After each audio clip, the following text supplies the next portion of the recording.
Now that we have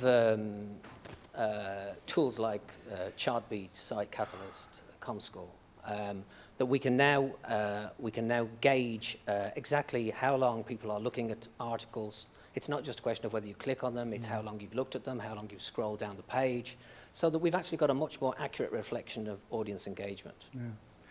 Yeah, I think that's true in some cases, but obviously not in all. Like one of my experiences with Google Analytics was that I had this sort of indescribable feeling that it didn't actually tell you what you really wanted to know. Like it just about told you sort of things that looked important, but the really crucial things it didn't, you know.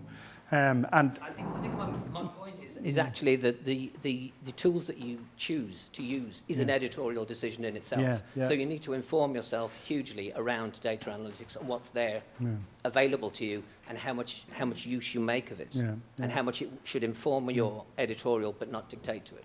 Yeah, I think that's true, and there's always sort of deep and reasonable conversations around, you know, how clicks in itself really conveys nothing, you know. Then people still always have to trade off between being, you know, merely popular and actually putting something out there that's really good, that's going to have some deep impact and lasting effect.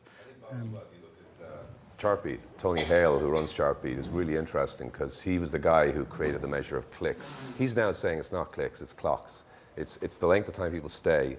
And he's quite an incredible, not an about turn, but you know, he's one of my heroes within the analytics space. If you listen to him talking about the notion that, you know, you should be replicating almost the Amazon or, you know, experience where you come in to consume one piece of media, before you know it, you're like all the way down the rabbit hole. And that's really the aim here. I think the second thing is the attitude of advertisers to content. You can get 10 million clicks on a YouTube video. Guess how much that would generate in revenue?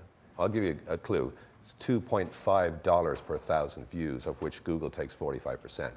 You get a CPM of $30 on a piece of content that's on your own player, and you get 100,000 views, and it's 5 minutes long. First of all, you're getting more revenue from that, but secondly, the advertisers want to jump on that as opposed to the 10 million piece of content. So the nature of advertising has changed to move toward more engaged content because it reflects better on their brand, particularly if they're sponsors. So again, these two things, the rise of engagement as the measure, and the revolution in advertising, where advertisers are much more coherent about what they want to be associated with. I'm not saying we're there yet, but I'm saying they're the two most exciting things I think happening in the concept of our new business model.